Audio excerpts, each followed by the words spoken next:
watch complete video and subscribe the channel Neighbour Guru. Dear students, is the time to discuss the solutions of the exercise of chapter 5th of class 6th of science, that is separation of substances. So let's begin with the first question, that is why do we need to separate different components of a mixture? Give two examples. तो first question में ये हमसे पूछना चाहता है कि जो mixture होता है उसके कंपोनेंट्स को हम अलग अलग क्यों करते हैं, कोई एग्जांपल्स भी दीजिए. ओके, तो मैं आपको बता दूं कि एक मिक्सचर होता क्या है. कोई भी दो सब्सटेंस को अगर एक साथ मिलाया जाए, if any two substances are just mixed together, then a mixture is ready. Okay, एक मिक्सचर, एक मिश्रण जो है वो तैयार हो जाता है. ओके, लेकिन उन कंपोनेंट्स को अलग करने की ज़रूरत क्यों होती है? क्योंकि उनमें से कुछ कंपोनेंट्स यूज़फुल होते हैं, कुछ यूज़फुल नहीं होते. ओके, कुछ हार्मफुल होते हैं, तो इसलिए हमें उनको अलग करने की ज़रूरत पड़ती है. ओके, नाउ तो दो एग्जाम्पल्स मैं आपको बता दूं. जैसे हम राइस या फिर व्हीट में से जो स्टोन्स हैं, कंकर हैं, उनको अलग करते हैं. Okay, second you can take the example of tea. Okay, जो चाय बनाने के बाद हम चाय पत्ती को अलग करते हैं चाय से. ओके, तो ये दो एग्जाम्पल्स आप नोट कर सकते हैं. और अगर मैं आपको एक और एग्जाम्पल बताना चाहूँ, जो दूध का मंथन हम करते हैं, हमने जैसे चैप्टर में पढ़ा भी था कि दूध के मंथन के बाद हम बटर को अलग कर लेते हैं. तो ये काफ़ी सारे एग्जाम्पल्स आप यहाँ पर लिख सकते हैं. तो मेन जो पर्पस है जो कंपोनेंट्स को सेपरेट करने का, वो क्या हो सकता है? वो हो सकता है कि जो यूज़फुल कंपोनेंट्स हैं उनको अलग करना, या फिर दो नॉन यूज़फुल कंपोनेंट्स को अलग करना, या किसी इम्प्योरिटीज़ को अलग करना, या किसी हार्मफुल कंपोनेंट्स को अलग करना. तो ये जो है कारण हो सकते हैं कि हम जो है मिक्सचर के कंपोनेंट्स को अलग करना पड़ता है. Okay, now let's move on to the next question, that is what is winnowing, where it is used. Winnowing क्या होता है? विनोइंग एक प्रोसेस है जिसमें जो हैवियर और लाइटर कंपोनेंट्स है किसी भी मिक्सचर के, उसको विंड या ब्लोइंग एयर के द्वारा सेपरेट किया जाता है. ओके, और ये नॉर्मली फार्मर्स यूज करते हैं. ओके, जो फार्मर्स हैं वो अपने जो सीड ग्रेन्स हैं, यानी अनाज है, अनाज के जो दाने हैं, उनमें से जो लाइटर हस्क पार्टिकल्स होते हैं, जैसे भूसा वगैरह है, तिनका वगैरह है, उनको सेपरेट करने के लिए जो फार्मर्स है विनोइंग का यूज करते हैं. Okay, now let's move on to the next question, that is how will you separate husk or dirt particles from a given sample of pulses before cooking. तो ये पूछना चाहता है कि खाना पकाने से पहले, मतलब जो दाल वगैरह है, दाल पकाने से पहले हम उनमें से जो हस्क और डर्ट पार्टिकल्स हैं उनको सेपरेट कैसे करेंगे? नॉर्मली ये प्रोसीजर होता है हैंड पिकिंग का. ओके, जो मेथड है हैंड पिकिंग का वो नॉर्मली यूज़ होता है जब जो हमारी इम्प्योरिटीज़ हैं, जो कंपोनेंट्स हैं, वो लार्ज साइज़ के हों.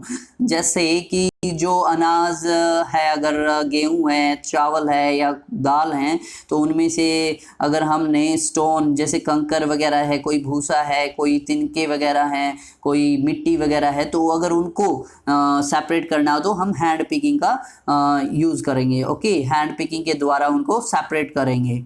Now let's move on to the next question, that is what is sieving and where it is used. सिविंग क्या है? मैं आपको बता दूं, जो सिविंग है एक प्रोसेस है जो हमें अलाउ करता है फाइन पार्टिकल्स को पास करने के लिए. किसके थ्रू पास करने के लिए? Through the holes of the सीव, जो छलनी होती है उसके होल्स के थ्रू पास करने के लिए. ओके, और ये जो सिविंग का प्रोसीजर है, ये जो बड़े बड़े फ्लोर मिल्स होते हैं, कारखाने होते हैं, ओके, वहाँ पर भी यूज़ किया जाता है इम्प्योरिटीज़ को सेपरेट करने के लिए, इम्प्योरिटीज़ को रिमूव करने के लिए. जैसे इम्प्योरिटीज़ है, जैसे जो हस्क है, ओके, जो भूसे वगैरह, तिनके वगैरह होते हैं, जो स्टोन्स, कंकर वगैरह होती हैं, ठीक है, तो उनको जो अनाज होता है उनसे अलग किया जाता है सिविंग के through. Okay, now let's move on to the next question, that is fifth, how will you separate sand and water from their mixture. आप सैंड और वाटर को उनके मिक्सचर से अलग कैसे करोगे?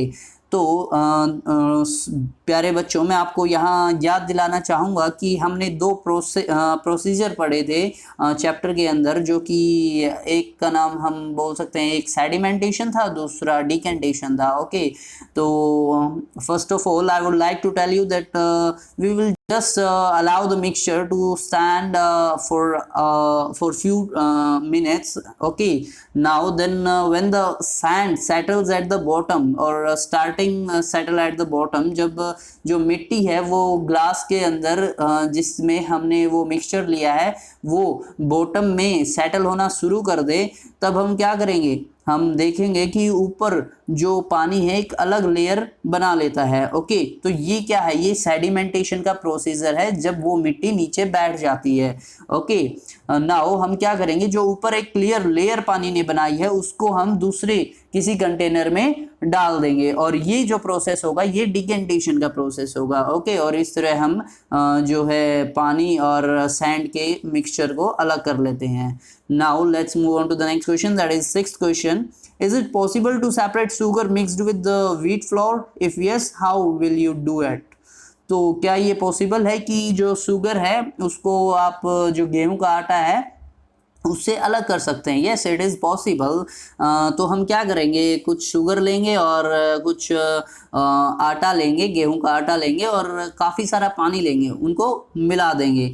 तो जो पानी है फिर हम उस मिक्सचर को फिल्टर करेंगे। ओके, जो फिल्टर पेपर पे आप देखोगे कि जो व्हीट फ्लोर है, ओके, जो गेहूं का आटा है वो फिल्टर पेपर पर रह जाता है, और जो शुगर थी वो घुल करके जो है फिल्ट्रेट हमें मिल जाता है। फिल्ट्रेट हम बोले तो जो फिल्टर होने के बाद जो बचता है, फिल्टर होने के बाद जो हमें मिलता है, जैसे शुगर वाटर था इस मिक्सचर के अंदर, वो फिल्ट्रेट था। ओके, तो जो फिल्ट्रेट है उसको हम फिर क्या करेंगे, उसको हम इवापोरेट होने के लिए छोड़ देंगे, और जैसे ही उसमें से पानी इवापोरेट हो जाएगा तो हमें शुगर मिल जाएगी, और इस तरह हम जो है व्हीट फ्लोर से यानी गेहूं के आटे से शुगर को सेपरेट कर लेते हैं। ओके, नाउ एक चीज़ और कि जो सेवेंथ क्वेश्चन है, आप ज़रा ध्यान से देखिए, how would you obtain clear water from a sample of muddy water?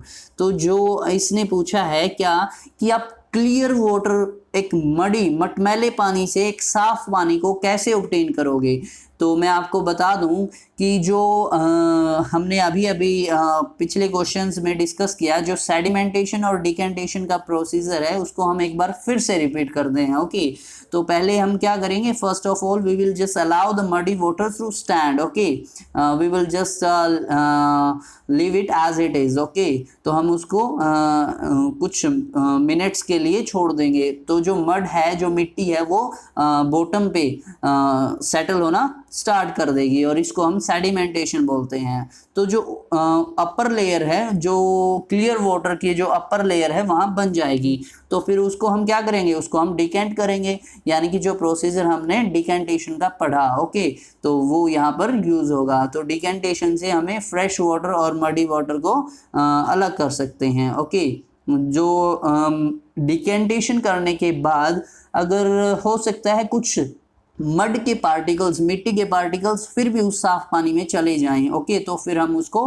Filter करेंगे, यानी कि जो फिल्ट्रेशन का प्रोसीजर है फिर हम उसको यूज करेंगे। Okay, now let's move on to the next question, that is 8th, fill up the blanks. Okay, just see the first blank, that is the method of separating seeds of paddy from its stalks is called dash. जो paddy से, यानी paddy क्या होता है, जो धान होते हैं, ओके, जो धान के जो स्टॉक्स होते हैं, जो हम बोले ठंडल या डाली होती है धान के पौधे की, तो उससे हम जो धान के बीज हैं, सीड्स हैं, ओके, तो उनको अलग कैसे करेंगे, उनको हम थ्रेसिंग के थ्रू अलग करेंगे। ओके, थ्रेसिंग एक प्रोसीजर है जिसके थ्रू हम जो पैडी के सीड्स हैं उनको स्टॉक से अलग करेंगे।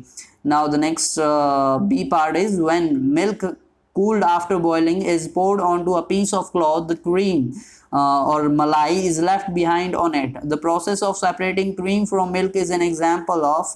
तो इसमें ये पूछना चाहता है कि जो मिल्क है उसको बॉइलिंग के बाद, जस्ट बॉइलिंग के बाद कूल किया जाता है और दूसरे किसी बर्तन में या फिर on to a piece of cloth the cream malai is left behind on it. Okay, जब हम उड़ेलते हैं तो एक जो मलाई है, वो जो क्रीम है वो रह जाती है। तो ये जो प्रोसेस है किसका, जो क्रीम को सेपरेट करने का जो प्रोसेस है, मिल्क से क्रीम को सेपरेट करने का जो प्रोसेस है, इसको हम क्या बोलेंगे, जब हम पीस ऑफ क्लॉथ के थ्रू इसको फिल्टर कर रहे हैं तो हम इसको फिल्ट्रेशन ही बोलेंगे। Okay, now the C part is salt is obtained from sea water by the process of, जो समुद्री पानी है उससे हम नमक को कैसे प्राप्त करते हैं, हम उससे समुद्री पानी से नमक को इवेपोरेशन के थ्रू प्राप्त करते हैं। Okay, now the D part is impurities settled at the bottom when muddy water was kept overnight in a bucket. The clear water was then poured off from the top and the process of separation used in this example is called dash.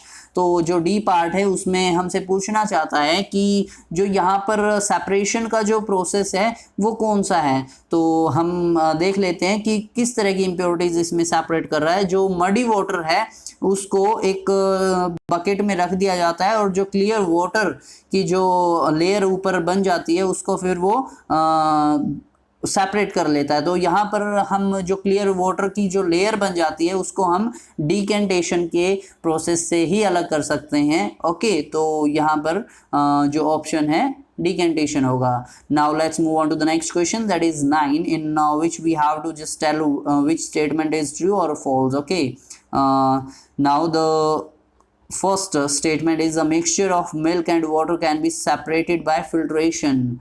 No never. एक जो हम बोलें तो जो पानी और दूध का जो मिश्रण है, मिक्सचर है, उसको हम क्या फिल्ट्रेशन के थ्रू सेपरेट कर सकते हैं? नहीं कर सकते, क्योंकि वो जो पानी और जो मिल्क है वो सॉल्युबल है। ओके, वो मिक्स हो जाते हैं, तो उनको हम फिल्ट्रेशन के थ्रू तो कभी जो है सेपरेट नहीं कर पाते।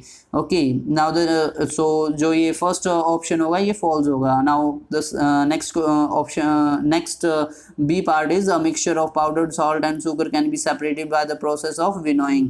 तो जो मिक्सचर है एक पाउडर्ड सॉल्ट का और शुगर का, उसको क्या हम विनोइंग के द्वारा सेपरेट कर सकते हैं? नो, ये भी फॉल्स होगा, क्योंकि विनोइंग के द्वारा तो जो फार्मर्स हैं वो जो है सीड ग्रेन्स को सेपरेट करते हैं, उनके जो उसमें हस्क वगैरह प्रेजेंट होते हैं। ओके, तो फार्मर्स ये यूज़ करते हैं। तो हम जो है ये पाउडर्ड सॉल्ट और शुगर का जो मिक्सचर है ये विनोइंग के द्वारा सेपरेट नहीं कर सकते। तो ये जो सेकंड है बी पार्ट है ये भी क्या होगा? फॉल्स होगा। Now comes to the C part, that is separation of sugar from tea can be done with a filtration. तो जो शुगर की और जो टी की जो सेपरेशन है वो फिल्ट्रेशन से अलग की जा सकती है। येस ऑफ कोर्स, ये हम कर सकते हैं, क्योंकि जो है शुगर है और जो टी है, मतलब जो चाय पत्ती है और जो शुगर है, अगर हम उनको अलग करना चाहें तो फिल्ट्रेशन के थ्रू अलग कर सकते हैं, सेपरेट कर सकते हैं। तो सी जो पार्ट है वो करेक्ट होगा। Okay, it will be true. Now comes to D part, that is grain and husk can be separated with the process of decantation. जो grain है यानी जो अनाज है, ओके, और husk है यानी जो भूसा वगैरह है, कोई तिनके वगैरह हैं, भूसे के जो तिनके वगैरह होते हैं उनको हम अलग कर सकते हैं decantation के द्वारा। No, it will be the wrong part, that is D part, because जो डिकेंटेशन है उसके द्वारा तो हम किसी लिक्विड को सेपरेट करते हैं किसी सॉलिड से, और यहाँ पर तो दोनों ही सॉलिड के एग्जांपल है, grain as well as husk. Okay, तो जो डी पार्ट है वो भी फॉल्स होगा। Now let's see the 10th question. Lemonade is prepared by mixing lemon juice and sugar in it. Okay, जो लेमनेड है वो लेमन जूस को और शुगर को उसमें मिक्स करके बनाया जाता है। You wish to add ice to cool it. Okay, आप उसे ठंडा करने के लिए आप उसमें बर्फ मिलाएंगे। Okay, should you add ice to the lemonade before or after dissolving sugar. क्या आप उसको पहले जो है शुगर ऐड करने से पहले या फिर बाद में, आप कब उसमें आइस ऐड करना चाहेंगे? ओके ये आपको बताना है in which case would it be possible to dissolve more sugar, और किस केस में ज़्यादा शुगर हम जो है उसमें ऐड कर सकेंगे। तो मैं आपको बता दूं, हमने चैप्टर के अंदर पढ़ा भी था कि अगर हम किसी भी सब्सटेंस को हीट करते हैं तो जो हम उसमें कोई भी सब्सटेंस अगर ऐड करते हैं तो हीट करने पर उसकी जो अमाउंट है हम बढ़ा सकते हैं। कहने का मतलब कि ये पॉसिबल होगा कि more of a substance can be dissolved in a solution by heating it. Okay, तो हीटिंग के द्वारा हम उसमें और अमाउंट ऑफ सब्सटेंस को डिसॉल्व कर सकते हैं। तो इसका आंसर जो होगा तो लेमनेड में शुगर मिलाने के बाद हमें आइस को मिलाना चाहिए। Okay, it will be possible to add more sugar before adding ice. Okay, now you can just have a look over the suggested projects and activities.